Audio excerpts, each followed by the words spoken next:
Hi, I'm Dr. Patty Amborn, and today we're going to continue our series on dying lessons by talking about the Bill of Rights of the Dying.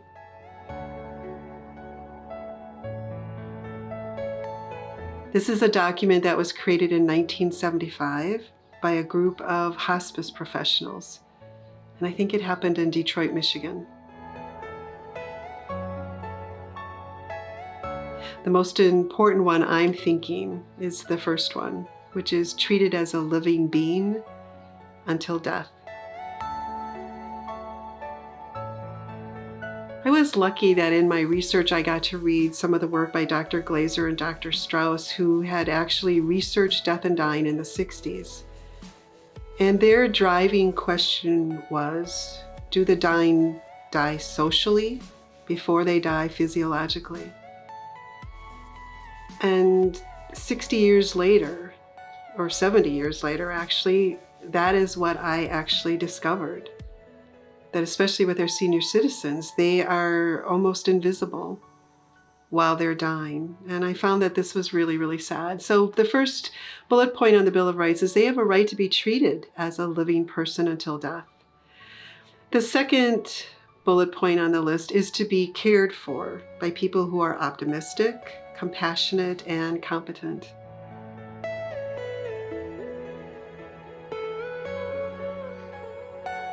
I know that even in some of our own families, we don't have empathy for each other, and there are many, many instances where we have seen people not have empathy for strangers. So when our elderly or those who are dying are dying, we are asking strangers to have empathy for them.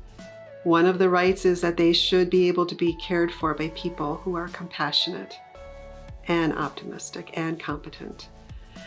The third bullet point is that the dying should be able to be engaged in decisions regarding their care.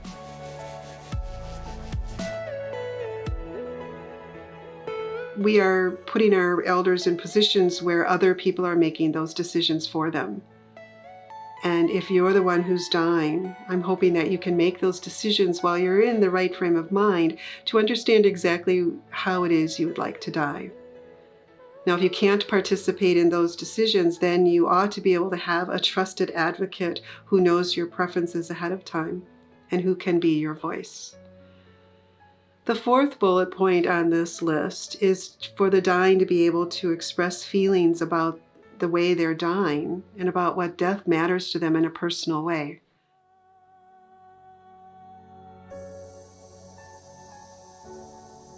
This requires that, first of all, that you're even open to listening to that kind of conversation.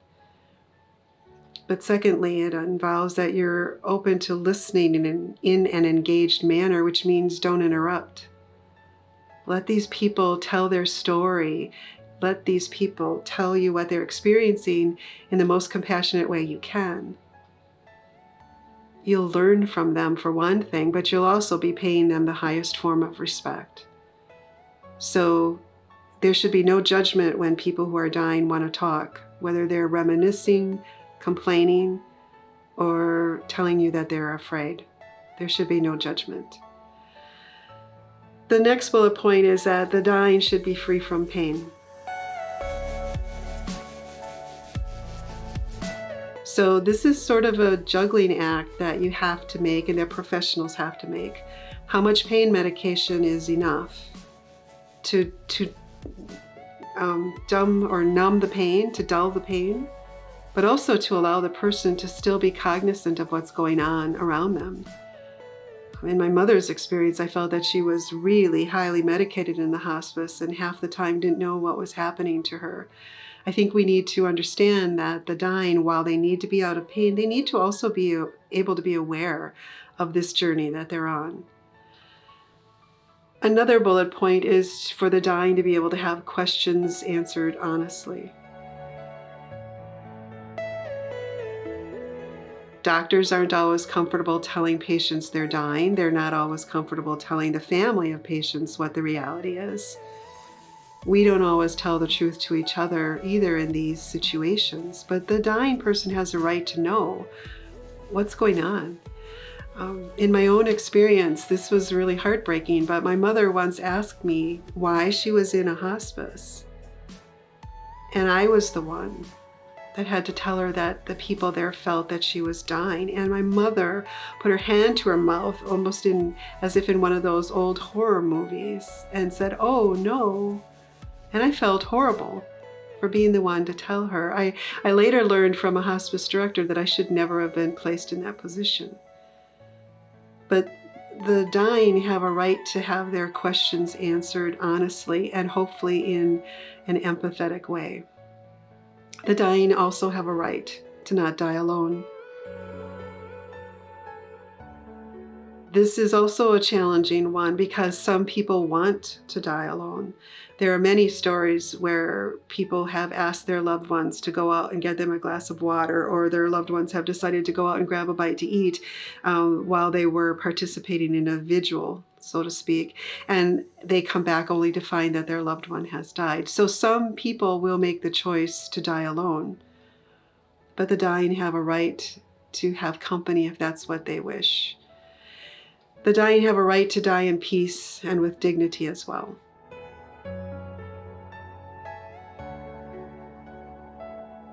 So I'm not quite sure how our healthcare institutions plan for that. I've seen a variety of different ways that they have helped people die, and they have not always been with the intent of allowing someone to die with dignity. So that's something you should think about. And the dying also have the right to believe that when they are gone, that their bodies will be treated with respect.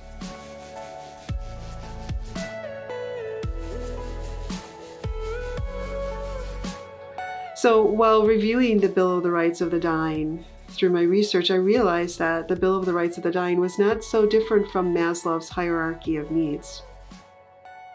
Maslow created this theory about what he felt that human beings needed in order to reach self-actualization and initially to be transformed in the 1940s. And since the 1940s, it really hasn't been disputed. The living need a safe place to live. They need their physiological needs met. They need water and food and safety and security and shelter.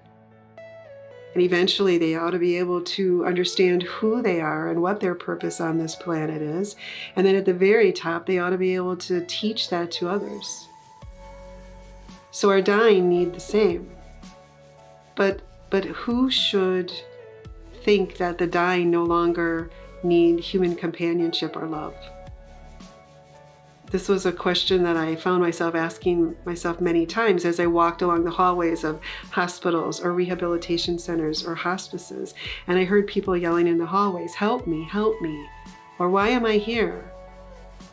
or "Please, please, someone come."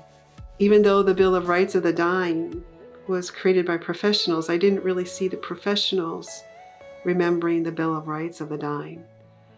So, when you're in a position to either care for a loved one or even plan your own dying experience, I encourage you to revisit the Bill of the Rights of the Dying and also think about Maslow's hierarchy of needs. That was a hierarchy that most of us learned in grade school or junior high. And many of us have forgotten the steps along the way to becoming a person with a comprehensive, complete, and fulfilling story to tell.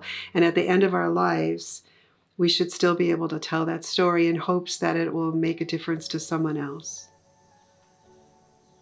So that concludes our series for today.